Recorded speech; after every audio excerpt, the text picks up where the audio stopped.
Hello, my friend, and welcome to the 398th episode of the Sales Podcast. I'm Wes Schaefer, the Sales Whisperer, your host. Today we have Mr. Sky Cassidy. We're going to talk big statistics on little data. He specializes in getting his own lists, and he sells them, but he helps you get the right people, the right information so you can reach out to them. I just made a post today on social media. We got Jim Padilla coming up in a few episodes. We're talking about the effectiveness of outbound calling, how it's gone from reaching 12% of your dials to 50% of your dials in the last 5 years. As artificial intelligence and bots and virtual assistants and all these automated programming have increased, people feel more and more like a number. They feel less special, less important. And so when a call comes in, when direct mail comes in, we're going to talk about direct mail as well, they feel more special. All right. And if you can make someone feel good, they're going to like you. They're going to listen to you. And the old adage, people buy from people they know, like, and trust. That goes up and stacks the odds in your favor. So that's what you're going to get out of this. But what happens when you have this list, when you're using direct mail, when you leave a message, you send a good email, you drive traffic to your website? How are you engaging those people? This is where the rubber meets the road. This is like getting new shoes, new clothes, a new haircut, new cologne, new deodorant. You go to the bar, you even take dance lessons, and you walk up to the prettiest girl you've ever seen.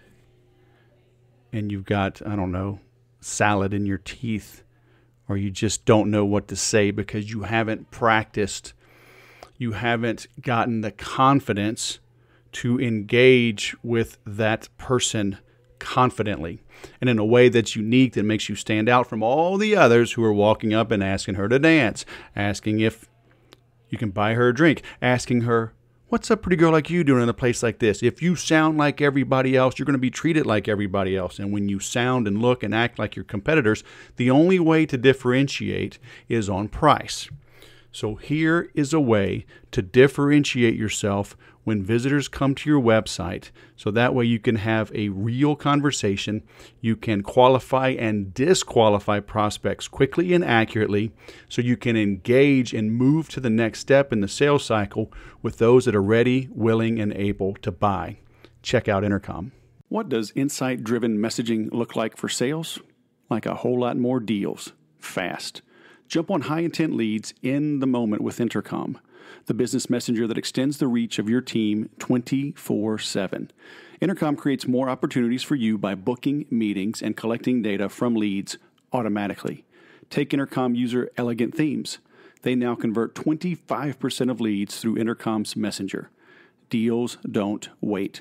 Get them with Intercom. Go to intercom.com/deals. That's intercom.com/deals. And that's not the only good deal I have for you. So check them out. But then I've been talking about the new pricing on 30-day sales growth. People have been signing up. It's fun to see. It's fun to see some fresh blood. We're back to the weekly calls, Thursdays at 10 a.m. Pacific.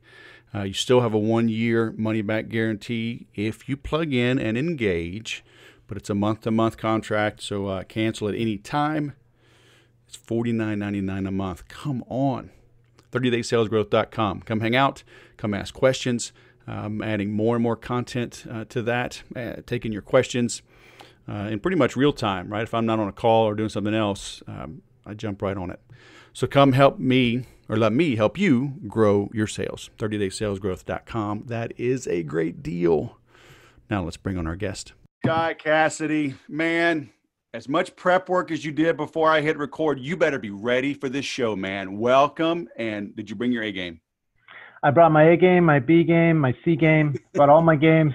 It's funny. We like to say, I have a podcast. We like to say that we try to do no prep. And then when I come on somebody else's, I'm freaking out about prep and making sure I know what I'm talking about and gonna cover. So I'm happy to be here, man. Dude, I totally lied to you. I got like 87 questions. They're all ambush questions. I mean, I've been paying attorneys pull up LexisNexis research. I mean, that freaking mugshot of yours, it's already up. I'm live streaming that on my phone. Yeah, my goal is to make you cry. This thing won't end until you cry. All right, so I'm good to go. I'm down. You've now been warned. Let's go full 60 minutes on me. So, dude, you're out in Canoga Park. We're basically neighbors, man. Southern California, right? You're either 2 hours or 2 days away from me, depending on traffic. Yep. But yeah, we might as well be neighbors. I was driving yesterday, traffic, Sunday, horrific. Anybody listening around the world, you're lucky. Dude, weekend is literally worse than weekdays. People are always surprised. I'm like, oh, hell no. I'm not going anywhere on the weekends unless you go like super early or super late, just like weekdays. Yeah, it's Sunday. We're going to a co-ed bridal shower. That part, just to start off right there, I was super happy about. And then traffic on a Sunday. My wife the whole way, why is there so much traffic? Why? It's LA. Come on. It's terrible. That's why I live in Temecula and I don't leave. So that's it. It's 3:00. I haven't left the house yet. I'm going to jiu-jitsu 5:30, and it's like 12 minutes away. That's it. It's death out here. But anyway, the weather's nice. The gas prices are much higher as of today. So we gotta sell some stuff, don't we? You've got a podcast. If you market podcasts, you've got a company, Mountaintop Data. So we're gonna talk about all that, man. But let's talk about data. You said you've had this company, or you've been in this line of work since what, 05, 06? 05, yeah. That's when we kind of officially jumped in. Yep. And been around for a while. So what does that mean when we talk about data? Because you hear, my son just graduated with computer science and business degree. He wants to go into big data, Right. Artificial intelligence, data mining. And most people, small businesses, they're scared to death of it. I'm working with a client right now. Just his database is a mess. They literally just create a new web form, create a new campaign, create a new event, just build a new form. Data comes in, they never check it. Yeah. So is it that? Is it data mining, like for leads? Is it retargeting? Is it all the above? So enlighten us on this. Our company is really what people might refer to as small data. So Okay. Big data is all this unstructured, large amounts of data that's searchable, and we don't do big data, so big data people are probably listening right now, gouging their ears out, saying I got it wrong. But we're small data, and what that means is we have direct contact information, kind of the core contact information for marketing campaigns, direct sales as well. So we do things like provide targeted companies, and then they targeted contacts within those, and their phone numbers, email address, physical address, that kind of information. So people come to us and they say, we want IT security contacts in Temecula in companies with 50 to 1,000 employees. They lay out all their target criteria for their sales and marketing, and we provide contacts within that specific scope, and we provide the specific details for those contacts. Yeah, data is a messy word. We've been looking at it recently saying, how do we find another word? Because when you say that, it could mean so many different things. It's not very descriptive. So, are you a list broker? Is that fair to say? Yeah. When we try to stay away from that word too, because it's got a stigma to it. But as you can see, it'd be really easy to say list broker. One, we aren't a broker. We're a list provider, because we don't broker other companies' lists. We didn't used to at all. Occasionally now we'll have a client who needs something and we don't have it, something very specialty. And if we have a contact somewhere where they do have it, we'll go and get it for them. But we're an original provider, so we're always data mining. We're collecting, building data, and maintaining it is kind of our job. Yeah, that's what I was going to ask. Like, how are you getting this? Like, if you had my name, my contact info, did I opt in for something of yours, or do you have like your own algorithm, your own kind of spiders, like a Google, crawling the web, just piecing things together? How does this work? A little bit of all of that. Our data particularly, we don't have a single source usually for it, because we collect and maintain and compile. So if we had your record to start with, it wouldn't be opted in. And you would know that, because you didn't opt into us. And even if you opted into us, and this is a big misconception in the industry, a lot of data companies will say they have opt-in data. Say, opt into what? By that, do you mean the person said it was okay that you collect their information, and it was okay that you sell it to anybody, and it's okay for any of those people to contact them? Because that's not, they didn't. Yeah, I do that every day. First thing I do when I wake up, I go find somewhere to opt in. And opt in across the board. Like, hey, I'm not only saying you can reach out. Yeah, I'm like, please share my info with everyone and sell it. Yep. Anybody you want to sell it to, they can reach out to me too. I'll say thank you. I'll buy whatever they have. No, nobody opts in. Opt-in is not transferable. So one of the things when people ask us, what do you look out for in a data company? One of the first things we say is, if they claim their data is opt-in, don't trust them. They're lying to you. They're just saying that because they know you want to hear it's opt-in, because they can't opt in. Now, they can say it was collected in an opt-in fashion or something like that, but ultimately they want you to think that these people have opted in to receive information from you, and that's just not possible. Right. There was one company in the last 10 years that would actually run through a process of sending emails out to everybody in the database and asking them to opt in to whatever third party was buying the information. And I don't think they exist anymore, because that model, you could send out 100,000 emails and get 2 people that accidentally said yes. That's Right. it. Nobody's interested in opting into some random third party. It doesn't happen. So yeah, the data is not opt-in. It's specifically, when you reach out to these people, if you send emails, it's considered unsolicited email. It's not an opt-in email. You can't use constant contact. You can't use your pardot and that kind of stuff to email these people. That's not the type of marketing you're doing. You have their phone numbers. You can call them. It's a business number, so there's no such thing as a do not call list. You're allowed to call businesses and try to sell them your services. And you have the address. The physical mails are coming back big time now. So you can send physical mail to people, and we usually include a LinkedIn profile link as well, so people can find people, reach out to them there. But we're really big on making sure as much as we can that people are using the data that we have properly, because it's bad for the industry when you say a list broker. That we don't try not to use the word data because it's so confusing, and list broker because it's got a really bad reputation. Since we started in 2005, we flooded the market with business emails. Everybody else came in and started selling business emails too. Everybody built these massive databases, started emailing everybody, big spam issues. That was our fault. And now we're trying to correct for it, basically, and make sure we let people know the proper way to market, the proper way to use data. And ultimately, the fact now that it's come around and it's no longer just make 99% of your marketing email marketing and blast out to everybody, but people are realizing, hey, your first point of, touch point might be a phone call, might be a physical mail. They're really doing a lot more integrated marketing. Email's still around, still really successful, and that's great because it's a really useful tool, but people just have to use it properly. Right. Which they don't, but I digress. Yeah. So if I come to you, then you're giving me names, job titles, phone numbers, websites, and physical address. Yep. Yeah, that's Right. the kind of information that we provide. Are you giving me emails as well? I mean, are they in there sometimes? And obviously, you mentioned Marketo. I mean, no reputable ESP is going to let you blast a cold list. Yeah, and if you do, they're going to shut your account. We always really warn people, don't do that, because you're going to come back and yell at us when they lock your account down, and you got to change everything. I could still send a personal one-off email to them. Oh, yeah, and the email is great to have, because when you do, you call, your salesperson calls, leaves a voicemail for them to be able to shoot an email off to and say, hey, I just left you a voicemail on this. I'd love to talk sometime soon. Right. Reach out to them on LinkedIn. Hey, I'd like to connect. You might notice I'm reaching out to you anywhere and everywhere. Let's talk. Right. That's really effective for salespeople, having that instead of a single drive-by email that people ignore and actually despise. You reach out to them in multiple ways, shows you're a human. You got that personal contact kind of going on the multiple channels. I think salespeople are much more effective that way. And LinkedIn is just ridiculous these days with LinkedIn lead generation. There's a number of companies that are just doing that as a service is just exploded. Are they any good? Because I get pitched every single day. I think they're terrible. I think some of them are good. The tough thing is getting them to be good for you.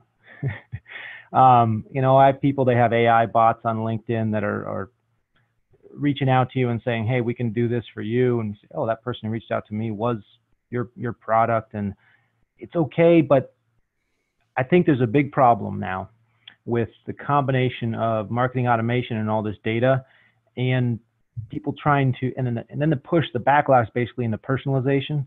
So they're saying you have to be authentic. You got to be personal. You got to have human connection. You got to be transparent. Yeah. And you have to do it at scale and automate it.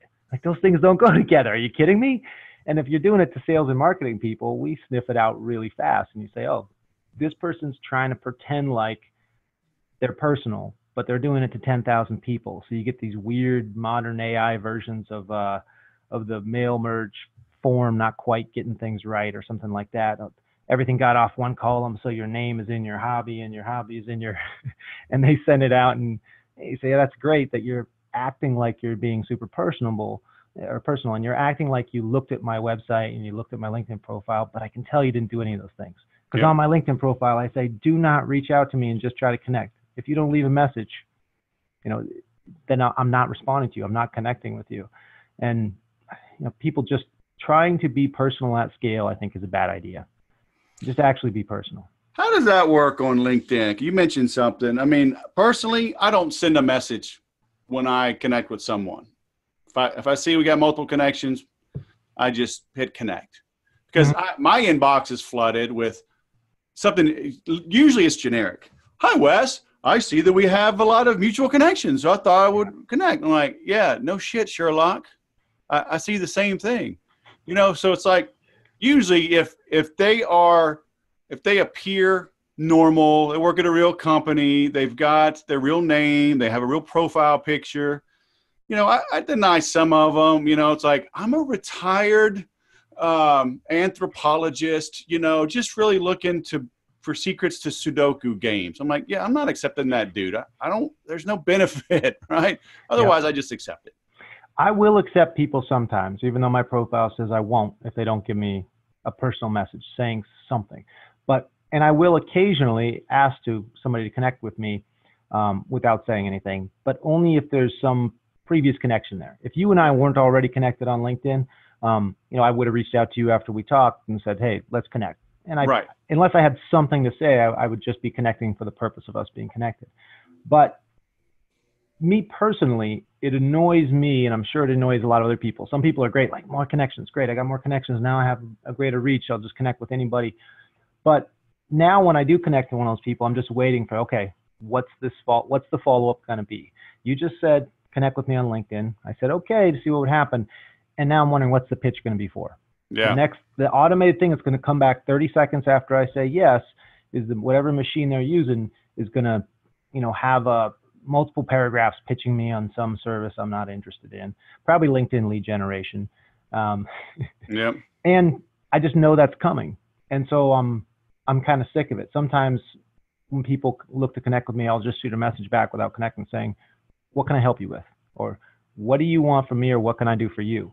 Because that's what I really want to know. It's the same thing in all the pitching that we do here. I think because our product is such a commodity and has a stigma as a list broker type product, that we train our people when they reach out to let them know right away what you want, what you have to offer.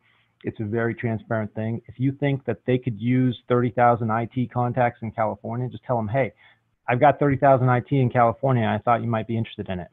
Don't give them a paragraph about your life story, trying to make a personal connection, and then hit them with that on the second, because they don't care. They're not your friend. They don't care about your life story. You're not going to make some personal connection because you pretend like you like the same hockey team they like. It's just tell them what you can actually do for them or what you want them to do for you right away. And, if they're interested, they'll say, great, I'm interested. I got reached out from a company the other week. I won't say who it is because their product is really good and I don't want everybody else to start using them. But they sent me something saying, hey, we can do this now. And I responded back within minutes, call me. That's it. I want to talk. And that's really, if your product solves a problem and you're reaching out to the right people, you shouldn't have to do a bunch of BS. The relationship is known. They know you're not going to make new best friends with them. They know you want to sell something. So tell them what it is. Here's what I want to sell. You interested? And they'll connect with you if they're interested. And it annoys me when people beat around the bush and just waste so much time with all that. I really like the way you groom stuff. your beard, though. Like, you really keep it short and it's really clean. I've been wondering, like, as an entrepreneur, how do you have the time? Like, do you moisturize? I mean, doesn't help? Doesn't help? It's a laziness factor. I shave maybe once a week with a buzzer, so it could be a little shorter, a little longer than you're seeing now. I shave when my wife gives me the stink eye. Like, yep. Time to shave. Yeah, when it starts getting, my kids start crying when they try to kiss me, then I tell them toughen up. I don't even shave clean. I just use the hair, same buzzer I use on my head. You can tell when the last time I shaved anything based on my. Dude, I saw this meme. It made a rounds last week, and it's like this old, 1870s kind of picture, kind of grainy, the Sequoia, whatever filter. Dude's in this rough beard, and he's like, and it's like whatever, 1870s, 1890s. A man with this beard would say, "See that bear over there? I could kill it with my bare hands." man with the beard today. Is that organic moisturizer? Like, yeah, a little too true. A little Yeah, too true. I grew up in a rural area. I mean, I live in LA now, but I grew up in a town with less than 1,000 people in it. So I'm probably closer to the 1890s guy than the moisturizer guy. But every once in a while I do something and I'm like, this is what the hipsters are doing now. Damn it, I'm going to get mixed in with them. Right. It's like, listen, I was doing it before it was cool. All right. So Yeah. back off. I grew a beard earlier in the year this year. There's some of my podcast episodes I have it. And it was really just out of laziness. It started getting long. It wasn't itching, so I kept it. And then I realized after a while, I can't. I can't handle Unfortunately, I can't have a beard because a bunch of people have beards just because it's cool to have beards. And then I feel weird and I get on air and people see me with a beard. And I just don't like them. then I'm lumped into this group of beard people. Nothing for or against them, but I'm not part of the group. And people are going to think I am, and it gets weird on the street. Yeah. I hear you. So, man, you mentioned lists and whatnot. So, and it's timely. The top message on my LinkedIn here right now. This started in October 31st. The guy says, hey, any interest in an email list of 14,000 plus dealer principals, blah, blah, blah. And I'm like, dude, I'm not in the automotive space. So he replied, so I'm like, hey, how do you work? I'm just selling the list. Industry average is 10 to 12 cents per, but I'm selling the whole thing for only $600. So I ignore him. Oof. Yeah, that's brutal. I'll ask him for a sample just for comedic purposes when I see that, so I can show everybody in our company how good we are compared to those vendors. But I was talking to somebody earlier today on the same subject. We were looking at, hey, should we do some large bulk list sales and market it? And we said that it's like having a garage sale and telling people who show up, I have some Picassos in the garage. I'll give them to you for $100 a pop. All they think is you're going to murder me when I walk into that garage. You don't have a Picasso, because it just doesn't make sense. And people who actually buy lists know that doesn't make sense. The list doesn't make sense. None of it makes sense. Occasionally you'll get a company out of India that stole a list from a campaign they did for some tech company 3 years ago, and 75% of it is bad now, and they want to sell you that. And that's what we have to deal with in this industry to sell, because that's what everybody knows of the list industry now. You're either one of the top couple brands, and unfortunately we're not. People don't have brand recognition from Mountaintop Data yet, or you're lumped in with all those guys saying, I'll give you 1 million records for $600 because I'm nice today. Yeah, so this was October and early November. Then today, out of the blue, 1:21 p.m. Last chance to acquire almost 80,000 of my contacts. Only $200. Let me know ASAP. Wow. Tell him you're going to wait a couple months till he's paying you to get 1 million. So, I mean, what's up? I mean, do people, I guess there's a sucker born every minute, right? But I mean, this is a real dude. I got all his contact info. He's just a cheesy list salesman. Yeah. And that's, I like to tell people there's about a dozen companies when you talk about general data that you can purchase records from in the U.S. And then there's hundreds and hundreds outside the U.S. and another couple hundred in the U.S. that are not legitimate data companies that you could purchase from. And a lot of them are pitching the same stuff. You get independent people who used to work for a list company and stole the list, and now they're selling it in chunks for a couple $100 if they can't. You just get so much weirdness. But ultimately, one, if you see that, don't trust it. If you're curious, ask them for a sample, and you find out really quick if it's any good. One, because they usually won't even send you a sample, or they'll send you 2 or 3 records, or they'll send you 10 records, and they'll all be dentists, and you'll be like, what the heck is this? You said you had this, and you give me something else, and I don't know. You take a couple of names, look them up on LinkedIn, and see they're all 5 years old plus. Right. If you want to take the time to see how bad some of that stuff is, you do that. We do it every once in a while out of curiosity. And that's what it always is. Yeah. How do you help clients? Because I've run across this. Like, if they hire me for marketing help, they don't always sell more because they may not have the back end, right? So, all right, we're helping market. I'm not helping sale. An early customer of mine, way back 2010, I had that issue. Unfortunately, they stuck it out. And it's a case study on my website, but we started out doing all the normal things, clean up the website, tighten up the SEO, tighten up the offer, more traffic, more leads. They weren't growing sales because it was a daycare and they let just anybody and everybody do a tour anytime. And they had these like sweet, 26-year-old young women just graduated college and just want work with kids and they're trying to make this $10,000 sale. Yeah. They were just terrible at it. Once we fixed that, boom, just they blew up. Right. So like in your world, okay, you can give them the greatest list ever, but if they don't know how to sell, they don't know how to market, they don't know how to put a campaign together, they don't know how to put a sequential campaign together, they don't know how to tie it together, multimedia, multi-step, like you talk about, they won't come back to you. Yeah. Right. So how do you solve that? It's tough. It happens all the time because we only control a small portion of the cycle. The biggest thing for us is advising them on the very next step. So back when our lists were primarily used for email campaigns, first thing we would do is tell people, do not send on constant contact, do not send through Marketo. Here's some email delivery services you can use. If you're gonna email all these people in bulk, make sure you use one of these services, or you're gonna get yourself shut down and you're gonna come back and blame us, and we don't want that. And then we offer them, if you want to send us your creative to look at, we'll give you some feedback on it. Because yeah, when we sell people a list, it's the right contacts at the right companies. The information's accurate, but their messaging's terrible. There's so many variables we don't have control over. So one for us is always pointing out, hey, here's the KPI you can judge us on, and that's the accuracy of the data. If you asked for this and we gave you this, then you got what you asked for. And people come back and we can look and point that out, hey, this is what you asked for. And then you come back 6 months later and say, these aren't what we wanted. And say, well, you asked for HR contacts in Nevada. We gave you HR. And they're like, yeah, but we only wanted them in manufacturing. So how are we supposed to know that? You got to tell us. So there's that part. And that's pre what you're even talking about. But then there's their campaign flop. And the downside of being the data provider is typically the person in the company that's responsible for the campaign flop wants to pass it upstream somewhere. And that comes down to us.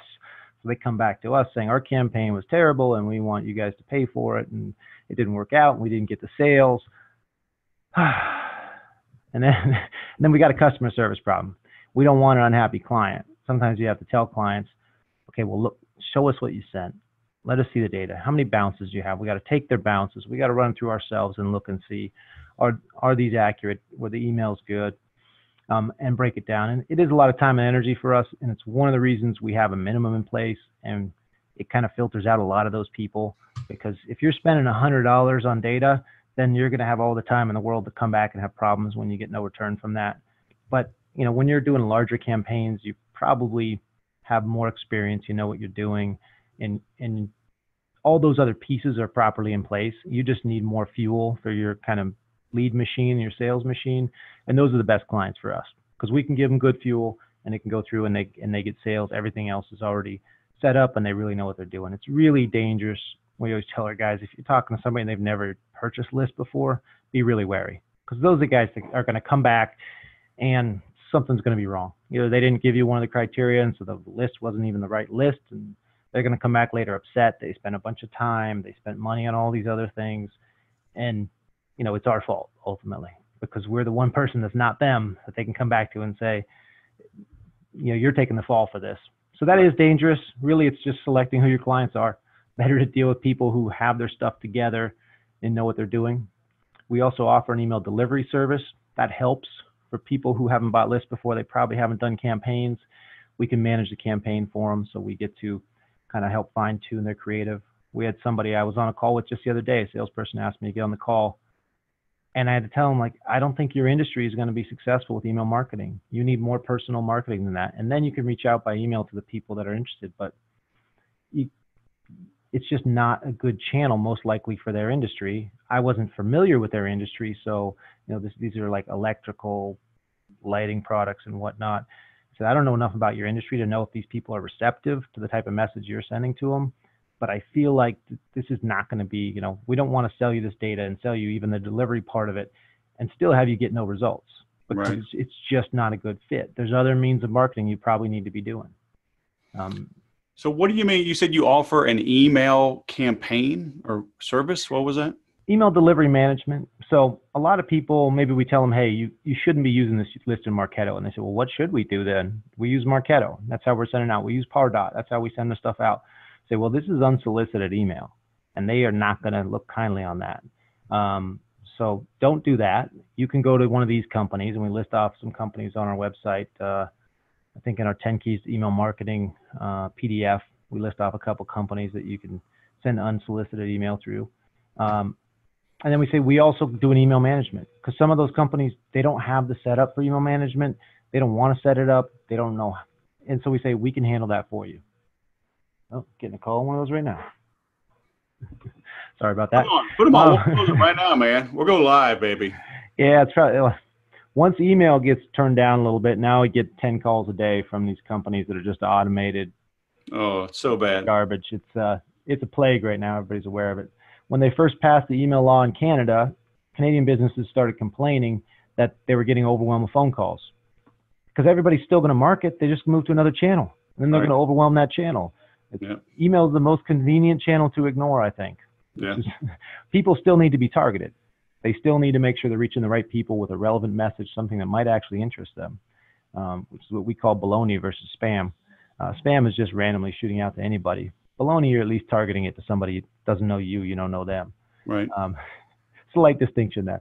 But, you take away people's ability to reach out in the most convenient way, and they're going to fall back to the next most convenient way, which isn't always the most convenient thing to process and ignore. Right. Amen. So what do you see, as you're working with these folks? I mean, I love that you have a minimum, right? You're disqualifying people. Have some hurdles in there for prospects. I love it. But you still have the problem, they still may want to point the finger back to you. So what do you see as, some of the common mistakes that even well-intentioned businesses make? So let's say they are the right size. They've done this before. The campaign still fails. What do you see? Is there like a common theme? Yeah, I think companies are getting better at it now, but not taking care of the customer. There's a couple of them out there. Sometimes we just eat it. If it's too big an issue with the customer and they're insisting on a refund, and we're looking at it saying, we gave them what they asked for. We provided them the product. They want a refund. We're just going to give them a refund. Sometimes it's a big deal, and so we negotiate something. The sales guy doesn't want to let it go. We say, we'll give you half your money back. We don't want an unhappy person running around out there. And for us, the amount of time they're going to spend handling the customer service, and there's no real end to it other than the person giving up and being bitter about it and saying terrible things online, regardless of whether it's our fault or not. So we like to very early on just cut our losses and take care of the customer, make them happy, whether they feel, they are, that's what they're supposed to get or not. At some point for us, it's better business to do that. You see it with a lot of businesses these days where they've gone super customer service. Like, you buy something, as long as it looks like it might have been from our store, we'll give you a refund for it. It's kind of a version of that. As long as people don't take advantage of it, and I think in our business there's enough person-to-person interaction that they don't, then it's a pretty safe way to run things, and you avoid having people angry at your company, which can be really damaging these days. Right. What if somebody, though, they're listening to this, they've never bought a list, but the timing could be right. What do they need to do to have a good first launch? I would tell them reach out to 3 to 5 list companies. Really easy to find. Names that come up online, ask them for a sample within your criteria. If you reach out to 5 to 10 of them even, only 3 to 5 will respond back within a couple days. And you say, here's what I want, get me a sample. A couple of those will respond back, hey, can we jump on a call? And they will insist on only getting on the phone with you.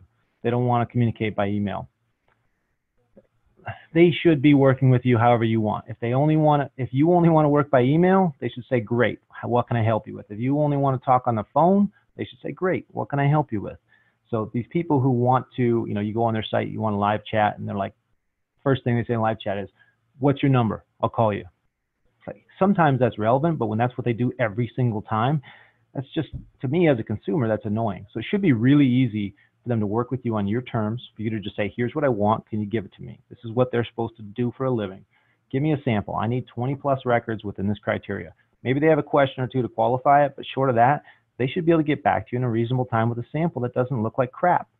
Half of them will look like crap that even bother to get back to you, and you'll be able to throw those out. It's really easy to identify the crap list vendors. You just talk to them, you email them, and they kind of raise their hands and tell you we're garbage. So that's what I would say.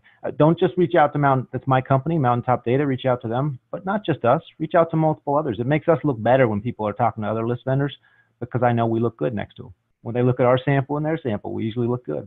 Sometimes another vendor has better data within a particular data set that we don't specialize in. Great, then use them. Also, most list companies, they should not try to be monogamous with you and make you only use them. You can reach out to 5 companies, find 3 that you like, and work with all of them. The data's out there. It's cheap. It's a commodity. It doesn't cost anything to shoot off a couple emails. People should be eager and hungry to get back to you and get you what you need to see what you want, get you 20, 30 sample records. And, they resist on getting you what you need to see to make a decision. Forget about them. There's tons of other companies out there. That probably means they're either so big that they think their shit doesn't stink and they don't have to give you what you need to make a decision. They just want to strong arm you into an annual contract for data, or they're so small and garbage that you don't want to talk to them anyway. So find a couple that are decent, that respond to you, that work with you and get you what you need. Do you have a list of vendors like copywriters or fulfillment houses, things like that, to help your clients? We have some resources like that, yeah.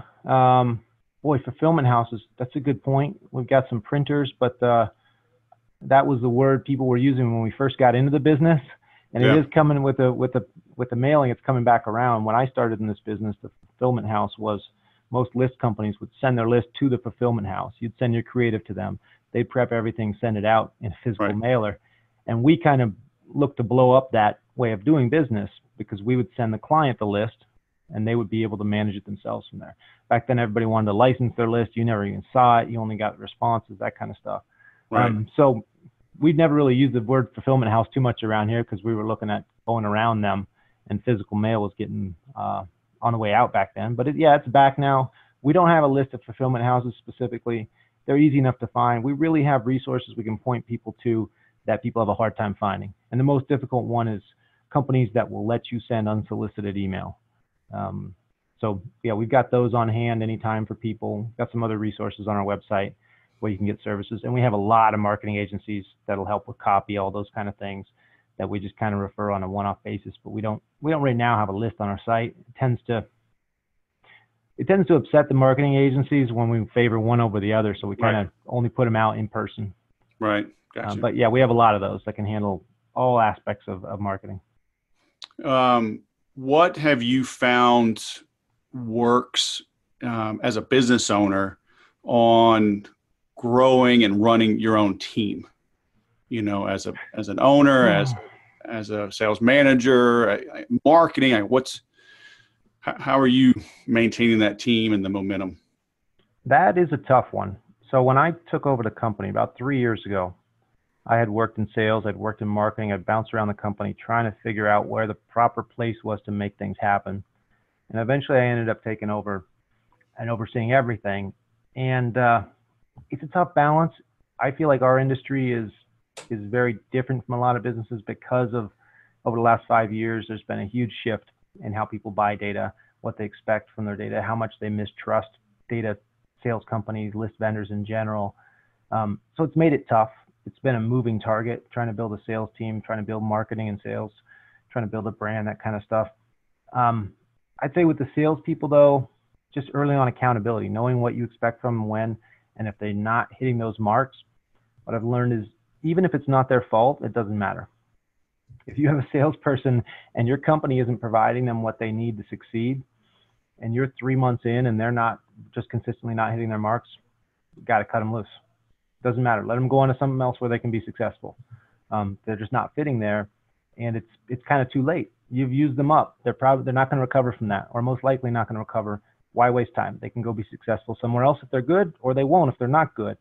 But you've had your shot. It's kind of like an athlete in professional sports where they go onto a team and there's bad blood. Things don't work out initially. Either the coach or the superstar has to go because they're not going to work it out and suddenly both be super successful. They'll cut the player. You're like, this was a first-round draft pick. They cut him. He goes to another team as a superstar. Yeah, he could have stayed in the first team. People are like, whoa, what idiots. They let him go. No. If they'd kept him on that team, the team would have continued to suck, and so would the player, and they would have been that way forever. So you have to separate ways sometimes. And I think with salespeople, it's similar. You may have your blue chip recruit, but if you didn't get the right situation for him to succeed, or he wasn't in the right mindset to succeed, it just doesn't click for long enough. You say, we got to cut our losses and get somebody else and try to do better next time. How do you know if it's the salesperson or if you're just a shitty manager? I think you don't. If you see that happen repeatedly with the manager, then maybe it's the manager. But as long as the manager's having some successes and they're good enough, then they're good enough. I mean, I've looked at teams before. I remember having a manager that was upset that we had one rock star salesperson and everybody wasn't performing the way that guy was. And, the reference period for me is Barry Bonds. And I said, not everybody on our team is going to be Barry Bonds. You can have one Barry Bonds, but you got to fill all the positions. Everybody's got a bat. And this guy might strike out a lot, but he fills another role that's really important. As long as your team overall is performing, don't try to make them all be the hero. They don't all have to be at the same level. You're going to have a handful of people that are kicking ass and a handful of people that are pulling their weight and a handful of people that aren't. And eventually you cut those people. But you can't expect everybody to be a superhero or have the same mentality you do even. I've had people look at the sales team and say, these guys aren't doing what I think they should do. And they're basically holding them to their own standards. And the sales manager is just way better at everything than their salespeople are going to be. And you can't expect them to be as good as you. It's like when you have a superstar on a sports team again, and they expect all the players around to be as good as them. It's like, no, they're not. You got role players. Yes, some of them have to go, but you can't be on everybody's ass all the time because they're not performing as good as your best player is, or as you are, or as you would be, or they don't have the same mentality you do. Look, if they had a killer mentality, they wouldn't be working for you. They'd be off somewhere else kicking ass. So be glad at least that they are at a low enough level that you can hire them instead of them being off being your competition somewhere, and work with them as long as they're good enough to carry their weight and help you succeed. Don't beat them up and chase them out just because they're not, the best salesperson ever. How are you growing? Like, how do your salespeople spend their time? Are you doing direct mail, trying to get, be a product of your product in that regard? Are they cold calling? Is it all the above? There's some cold calling. I really like sales guys still cold calling. I'd have to ask my sales manager exactly what they're doing, but I have a general idea. And then in our marketing for lead generation, we like to have them do some cold calling early in the day, every day. Unless they have so many deals on the table that they can say to their sales manager, I got to focus on these. I can't spend an hour cold calling even. I have to focus on closing these deals. I got too many proposal requests. I got too many things I got to prepare. Okay, great. They better be killing it then if they're avoiding the cold calling hour. I think it's like warming up before the game almost. It's a good practice. Short of that, our main, giving away the secrets to any competition here, they're doing better than we are, so I don't think it's that much of a secret. But anyway, our main focuses are the website, because so many people in our business, when they want something, they have to be able to find us online, understand what we have to offer, and contact us. So having a good website and driving people there is key. Events is big for us. We think that's kind of one of our three pillars that support our sales team and are going to create leads. The person-to-person interaction at events. When you're in an industry like ours where you need to build a brand, the event is basically saying these people are here so we can trust them, versus the random guy sending you a LinkedIn message saying $300, I'll give you everything. That guy's he's not at the event because it costs $6,000 to have a booth at the event, and he only has $50. So it kind of filters those people out right away. So I think having a presence at events is big. The website traffic driving, and we still do email marketing, but as a content. So really that ends up driving traffic to email or to your website also. So when you say website, then is it SEO? Is it PPC? Is it both? Right. Everything, I guess you could say, that can drive website traffic. So, I mean, we have partnerships. I kind of lumped it all into one thing. But yes, we definitely do SEO. We do paid, Google ads. I think they're calling it now. We do Google ad stuff. Anything we can find that can drive traffic. We have a podcast for one reason. We want to talk to marketers. When you want content, we want to share information, because then they see who we are and that we're real, and we can create traffic that way. Basically, we're building a brand that people can say, yeah, I can trust these guys. They know what they're talking about. They're a real company. So yeah, there's so many things that fall under the umbrella of a website. That's where so much of the business comes from. Yeah. Yep. Amen. Very nice, man. So we've mentioned a few things. We mentioned your website. I'm linking to Mountaintop Data. I'm linking to the If You Market podcast. Anything we left out? Anything they should check out when they get to your website? Yeah, on our website, there's something we call Top Data Search. That's our software as a service offering where people can create an account, search our data themselves. So when they want to find any, particular titles, geographies, industries, title levels, whatever you can think of, most search capabilities are on there. It's free to create an account. And then if you ask for it, we usually give you some free credits. You know what? We'll give them we have a spot for a code.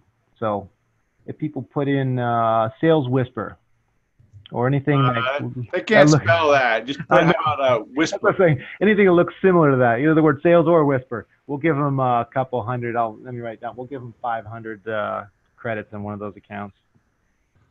Okay, so let me type that in. So what do we want? Promo code Whisper? Yeah. Whisper works good. Okay. WISPER. WHISPE.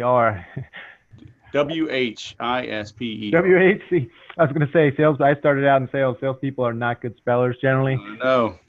So there's me misspelling it right off the bat. There we go. Whisper. WHISPER. Yeah, change that in my sheet because I left the H out. It's embarrassing. You'll edit that out, right?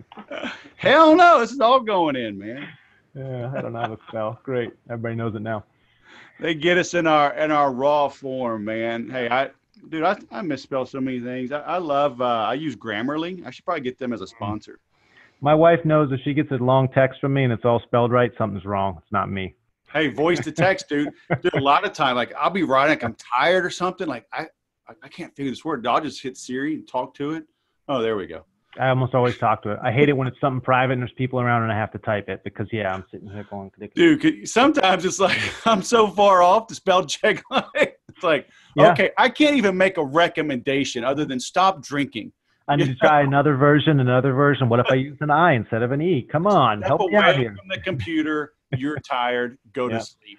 I've actually found a different way to say stuff before because, like Porky Pig, it's just like I couldn't get it right with the text, so I got to find another combination of words to say the same thing. I'm pretty bad with spelling, yeah. All right, so we'll be linking to you. So mountaintopdata.com, and when they're on there, so you've got your free search tool, right? They can try out. Yep, Top Data Search. Check that out. Sign up for an account. Whisper with an H. Get the 500 free credits. There you go. Check out what we've got. We also have, look me up on LinkedIn, Sky Cassidy, and not too many Sky Cassidys out there. I'll come right up and reach out to me. If you do reach out to connect with me, just say something like, hey, I heard you on the podcast. Yeah. Okay. If you have a reason to connect, it's even better. Like, I heard you on the podcast. Can I get a free account? Oh, I want to know what moisturizing lotion you use for your beard. What do you use? Or I want to sell you something. I'll say, okay, great. What do you want to sell me? Will be my response. Exactly. Just be honest. Like, I'll let you pitch me. It could be a bad pitch, and I'll say no. But we tell our sales guys all the time, we buy stuff as a company constantly. Yeah. If somebody pitches us something we need, we're interested. It's garbage we don't need, we're not interested. Or the people who take like 5 interactions before they get to the point of what they're trying to sell us. Yeah. We don't have decision makers don't have time for that. Get to the point. Save them some time and energy. Show some respect for their time and tell them what the hell you want. Yep. Anyway, so LinkedIn. Also, we have a data scholarship for startups. Anybody out there has a startup, knows a startup, might have a need for B2B data. We're giving away data access to startups. So we'll give you a little bit of a screening to make sure it's a good fit, see how much data you need, and then we just cough up the data. Yeah. Wow. So I love startups. I was in the startups for quite a while. I was through many failed startups, and I feel for them. And the data can be a big cost for somebody bootstrapping a startup. So. Sure. Reach out to us and we'll just get you connected. Yeah, cool. Very nice. And of course, the podcast, ifyoumarket.com. We talk about B2B marketing strictly. Every once in a while we get on little tangents, but we keep it B2B. Yeah, cool. Yep, I'm linking to that as well. All right, man. If you come down to Temecula, let me know. We'll go drink some wine, some beer, some whiskey. I'm in the area, which means around here it's only a 2-hour drive. So. That's right. Just leave the right time. You're the boss. Just leave the right time. Bring your microphone. We'll do an episode live in person. Fantastic. Hey, thanks for having me on, Wes. All right, man. Have a great day. get reliable data to market and scale. I've talked about this for many years. I wrote a blog post called Your BHAGs, Your Big, Hairy, Audacious Goals Are Ruining Your Sales. And what I mean by that is, it's great to have big goals. Why do we look up and make a wish upon a star, right? We want to lift up beyond the horizon. We want to have lofty goals. But you still need to look it down to see where you're stepping. And everyone thinks, it's these big things they got to put into place to grow. And the reality is 90% of the time I'm working with clients, we're getting the fundamentals squared away. I've been working with my son and his friend at the driving range. My son's 21 years old. All of a sudden he got an interest in golf. He's a big, strong boy, great athlete. He can do backflips just standing on the ground, right?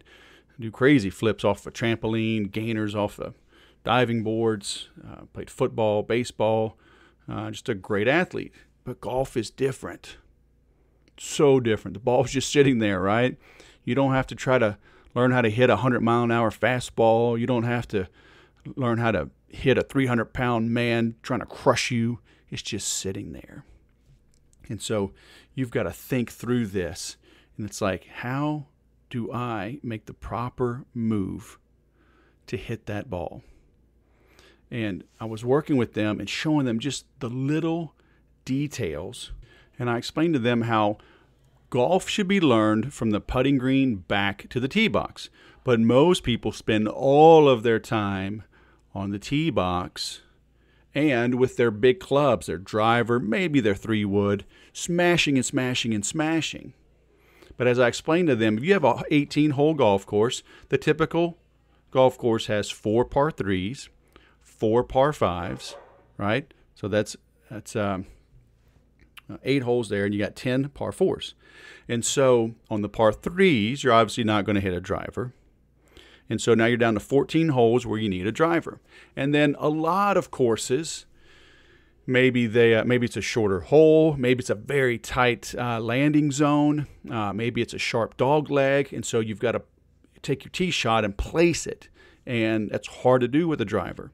So maybe you hit a 3-wood, or 5-wood, a hybrid. You don't need that long of a club. So now you're down to maybe 10 holes where you need to use your driver in a typical round of golf.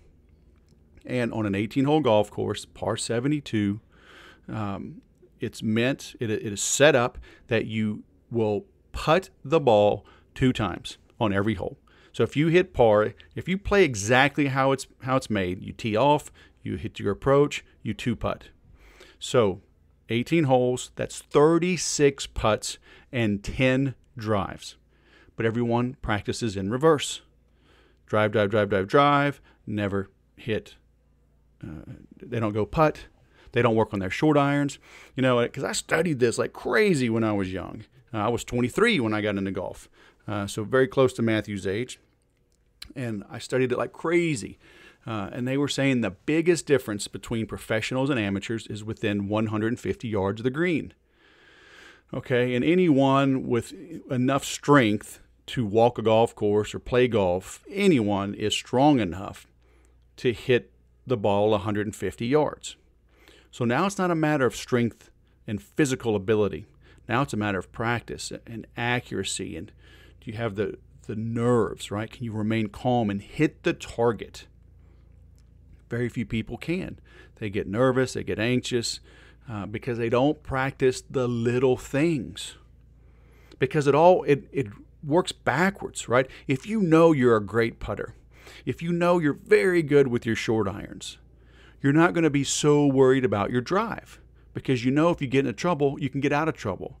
And because you're not so worried about your drives, you hit better drives. You hit better drives. Now your approach is easier. You're confident in your irons anyway, so you're not worried about it. And so you relax. Boom, you hit the ball closer to the pin. You know you're good with the putter. You're going to very likely hit that short putt. Now you make birdie. All because you had the discipline to aim high, right? Have a lofty goal. I'm going to go out and birdie every hole, right? But you practice on the little things to make that come about. I do this in business. I work with people on your voicemails that you'll leave, creating a series, email series, doing the detailed analytics in your CRM, looking at the processes that you currently do and figuring out what needs to be done, what can be done better, what shouldn't be done, what should be outsourced to other humans, what should be automated. When you look at everything, when you detach and really look at what's going on in your business, and you start to streamline things, you'll find you waste a lot of time on tedious things that can be given away or automated. Because people are like, I don't know how I'm going to find the time. I'm already, swamped. I wake up early. I stay late. I eat lunch at my desk. I have no life. I'm working 6 to 7 days a week because you're doing these redundant, repetitive, tedious things. And so I always find things that you can take out. And now you do them better because they're automated, they're streamlined, they're documented, you have a process for it. And then when the little things are freed up, when you're confident in your putts, you can start making longer and longer shots. All right, that's how it compounds. And so those are the kind of things that I teach in the 30-day sales growth program. Now, granted, it's a group program. It's super affordable. But I also have private consulting. I don't do as much of that because it's one-on-one. And so there's only so many hours in the day, and I'm not going to work 7 days a week. But if that's what you're interested in, hit me up. Let's talk about it. Go to the website. You can text me, 714-369-8004. Shoot me a text, 714-369-8004. It's literally my cell phone number. If you call it, I won't answer it. I only answer if I have a call I'm expecting. But if you text me, tell me you heard on the podcast, you want to talk about if consulting's right for you, then I can either call you right back or shoot you a link to my calendar. But, if I have a moment, I'll give you a call. So let's do that, right? Let me help you grow your sales by figuring out the little things so you're freed up to work on the big things. That's how you grow, okay? So, hey, thanks for listening. Be sure to subscribe. Let me know you're out there. Give me a tweet, Facebook, whatever. Let me know you're out there. It's good to hear from my listeners. And I appreciate you listening. I'll go sell something.